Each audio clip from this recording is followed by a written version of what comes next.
The Bronze Ring. Once upon a time, in a certain country, there lived a king whose palace was surrounded by a spacious garden. But, though the gardeners were many and the soil was good, the garden yielded neither flowers nor fruits, not even grass or shady trees. The king was in despair about it, when a wise old man said to him, "Your gardeners do not understand their business, but what can you expect of men whose fathers were cobblers and carpenters? How should they have learned to cultivate your garden?" "You are quite right," cried the king. "Therefore," continued the old man, "you should send for a gardener whose father and grandfather have been gardeners before him, and very soon your garden will be full of green grass and gay flowers, and you will enjoy its delicious fruit." So the king sent messengers to every town, village, and hamlet in his dominions, to look for a gardener whose forefathers had been gardeners also, and after 40 days, one was found. "Come with us and be gardener to the king," they said to him. "How can I go to the king?" said the gardener, "a poor wretch like me?" "That is of no consequence," they answered. "Here are new clothes for you and your family." "But I owe money to several people." "We will pay your debts," they said. So the gardener allowed himself to be persuaded and went away with the messengers, taking his wife and his son with him. And the king, delighted to have found a real gardener, entrusted him with the care of his garden. The man found no difficulty in making the royal garden produce flowers and fruit, and at the end of the year, the park was not like the same place. And the king showered gifts upon his new servant. The gardener, as you have heard already, had a son, who was a very handsome young man, with most agreeable manners, and every day he carried the best fruit of the garden to the king, and all the prettiest flowers to his daughter. Now the princess was wonderfully pretty, and was just 16 years old, and the king was beginning to think it was time that she should be married. "My dear child," he said, "you are of an age to take a husband. Therefore I am thinking of marrying you to the son of my prime minister." "Father," replied the princess, "I will never marry the son of the minister." "Why not?" asked the king. "Because I love the gardener's son," answered the princess. On hearing this, the king was at first very angry, and then wept and sighed, and declared that such a husband was not worthy of his daughter. But the young princess was not to be turned from her resolution to marry the gardener's son. Then the king consulted his ministers. "This is what you must do," they said. "To get rid of the gardener, you must send both suitors to a very distant country, and one who returns first shall marry your daughter." The king followed this advice, and the minister's son was presented with a splendid horse and a purse full of gold pieces, while the gardener's son had only a lame horse and a purse full of copper money, and everyone thought he would never come back from this journey. The day before they started, the princess met her lover and said to him, "Be brave, and remember that I love you. Take this purse full of jewels and make the best use you can of them for love of me. And come back quickly and demand my hand." The two suitors left the town together, but the minister's son went off at a gallop on his good horse, and very soon was lost to sight behind the most distant hills. He traveled on for some days, and presently reached a fountain, beside which an old woman, all in rags, sat upon a stone. "Good day to you, young traveler," said she, but the minister's son made no reply. "Have pity upon me, traveler," said she again. "I am dying of hunger, as you see, and 3 days have I been here, and no one has given me anything." "Leave me alone, old witch," cried the young man. "I can do nothing for you." And so saying, he went on his way. That same evening, the gardener's son rode up to the fountain upon his lame gray horse. "Good day to you, young traveler," said the beggar woman. "Good day, young woman," answered he. "Young traveler, have pity upon me." "Take my purse, good woman," said he, "and mount behind me, for your legs can't be very strong." The old woman didn't wait to be asked twice, but mounted behind him, and in this style they reached the chief city of a powerful kingdom. The minister's son was lodged in a grand inn, the gardener's son and the old woman dismounted at the inn for beggars. The next day the gardener's son heard the great noise in the street, and the king's heralds passed, blowing all kinds of instruments and crying, "The king, our master, is old and infirm. He will give a great reward to whoever will cure him and give him back the strength of his youth." Then the old beggar woman said to her benefactor, "This is what you must do to obtain the reward which the king promises.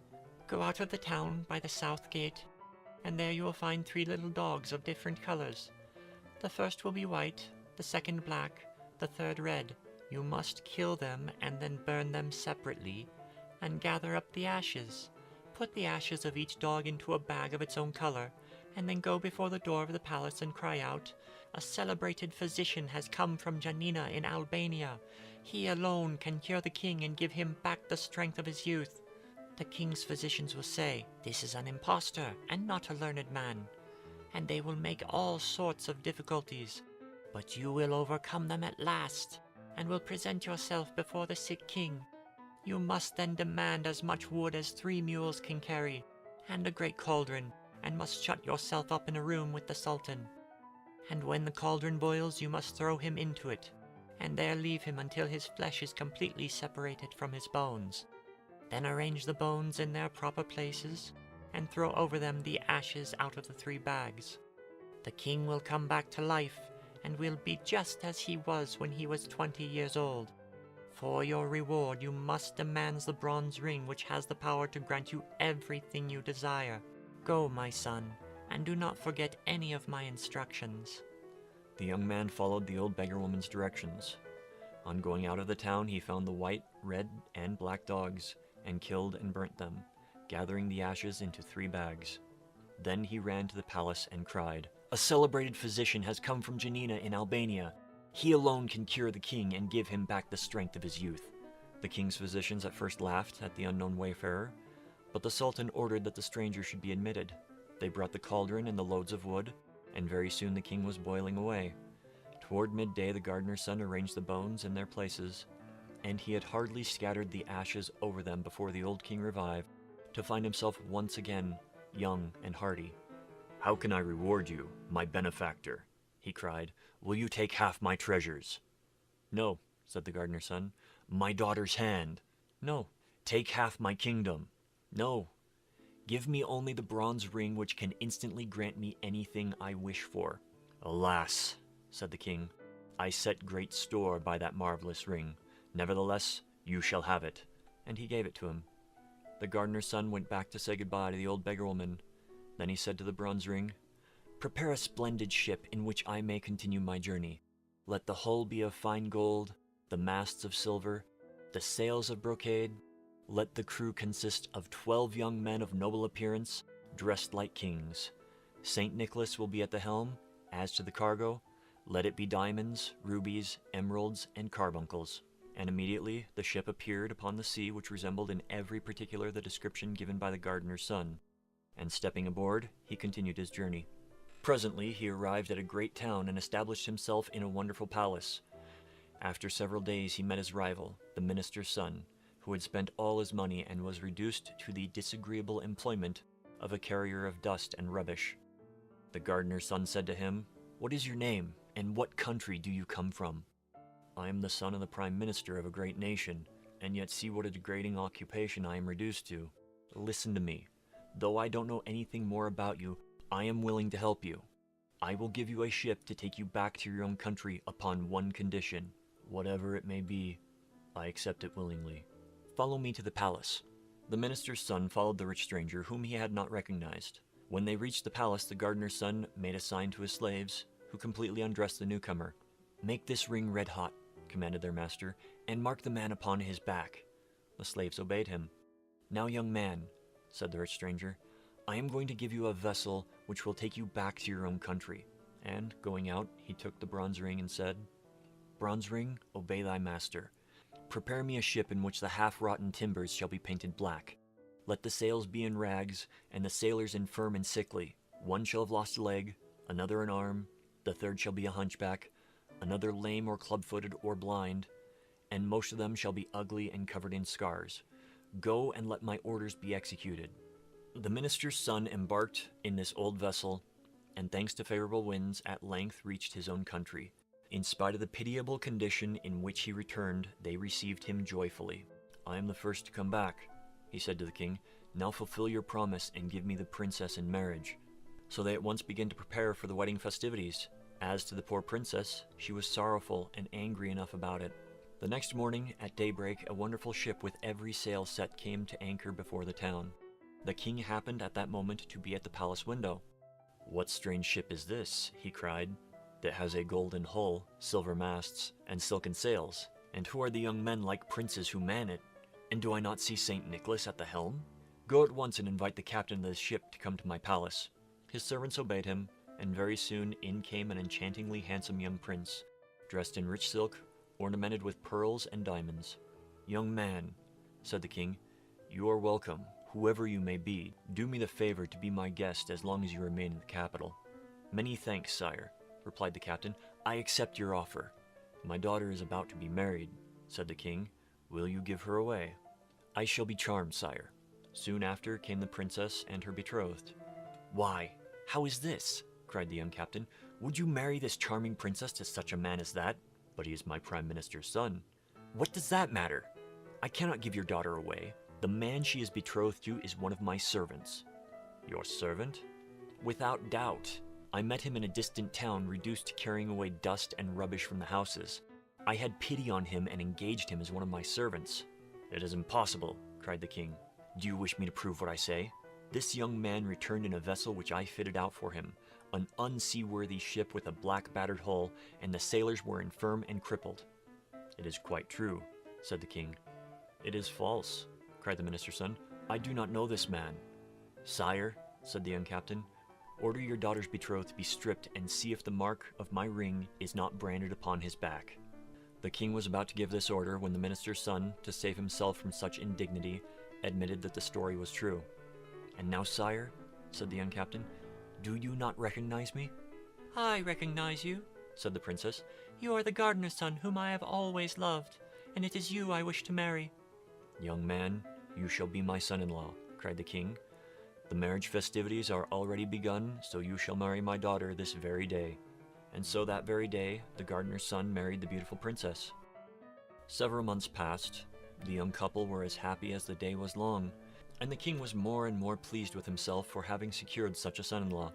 But presently the captain of the golden ship found it necessary to take a long voyage, and after embracing his wife tenderly, he embarked.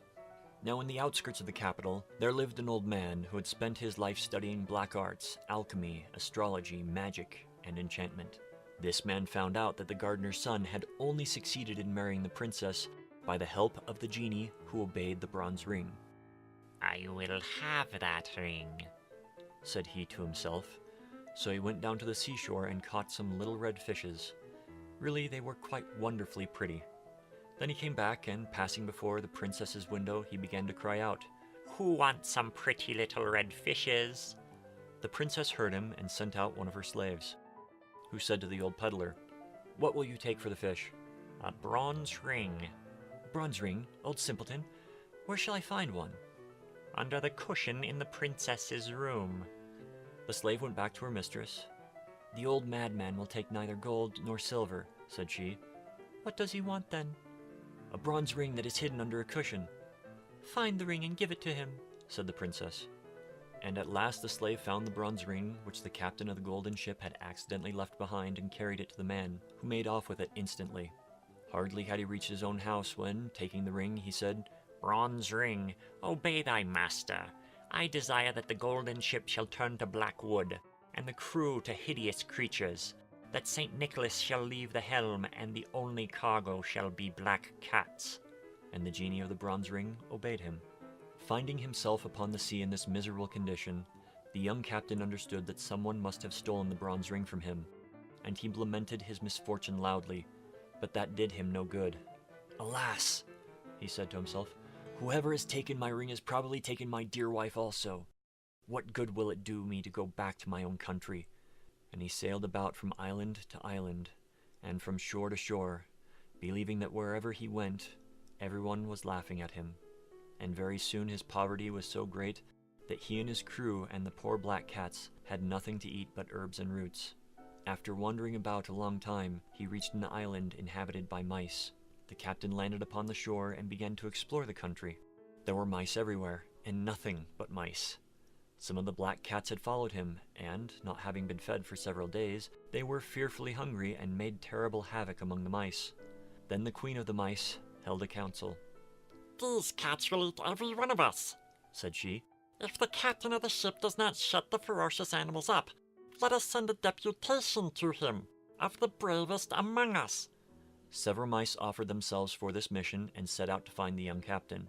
Captain, Said they. go away quickly from our island, or we shall perish, every mouse of us. Willingly, replied the young captain, upon one condition. That is that you shall first bring me back a bronze ring which some clever magician has stolen from me. If you do not do this, I will land all my cats upon your island, and you shall be exterminated. The mice withdrew in great dismay. What is to be done? Said the queen. How can we find this bronze ring? She held a new council, calling in mice from every quarter of the globe, but nobody knew where the bronze ring was. Suddenly, 3 mice arrived from a very distant country. One was blind, the second lame, and the third had her ears cropped. Ho, ho, ho! Said the newcomers. We come from a far distant country. Do you know where the bronze ring is which the genie obey? Ho, ho, ho! We know! An old sorcerer has taken possession of it, and now he keeps it in his pocket by day and his mouth by night. Go and take it from him, and come back as soon as possible. So the 3 mice made themselves a boat and set sail for the magician's country. When they reached the capital, they landed and ran to the palace, leaving only the blind mouse on the shore to take care of the boat. Then they waited till it was night. The wicked old man lay down in bed and put the bronze ring into his mouth, and very soon he was asleep. Now what shall we do? Said the 2 little animals to each other. The mouse with the cropped ears found a lamp full of oil and a bottle full of pepper, so she dipped her tail first in the oil and then in the pepper, and held it to the sorcerer's nose. Ashy! Ashy! Sneezed the old man, but he did not wake, and the shock made the bronze ring jump out of his mouth. Quick as thought, the lame mouse snatched up the precious talisman and carried it off to the boat. Imagine the despair of the magician when he awoke and the bronze ring was nowhere to be found. But by that time, our 3 mice had set sail with their prize. A favoring breeze was carrying them toward the island where the queen of the mice was awaiting them. Naturally, they began to talk about the bronze ring. Which of us deserves the most credit? They cried all at once. I do, Said the blind mouse. for without my watchfulness our boat would have drifted away to the open ocean. No, indeed. Cried the mouse with the cropped ears. The credit is mine. Did I not cause the ring to jump out of the man's mouth? No, it is mine, Cried the lame one. for I ran off with the ring. And from high words they soon came to blows. And alas, when the quarrel was fiercest, the bronze ring fell into the sea. How are we to face our queen, Said the 3 mice. when by our folly we have lost the talisman and condemned our people to utter extermination? We cannot go back to our country. Let us land on this desert island and end our miserable lives. No sooner said than done. The boat reached the island, and the mice landed. The blind mouse was speedily deserted by her 2 sisters, who went off to hunt flies. But as she wandered sadly along the shore, she found a dead fish and was eating it when she felt something very hard. At her cries, the other 2 mice ran up. It is the bronze ring. It is the talisman. They cried joyfully, and getting into their boat again, they soon reached the Mouse Island. It was time they did, for the captain was just going to land his cargo of cats, when a deputation of mice brought him the precious bronze ring. "Bronze ring," commanded the young man, "obey thy master. Let my ship appear as it was before."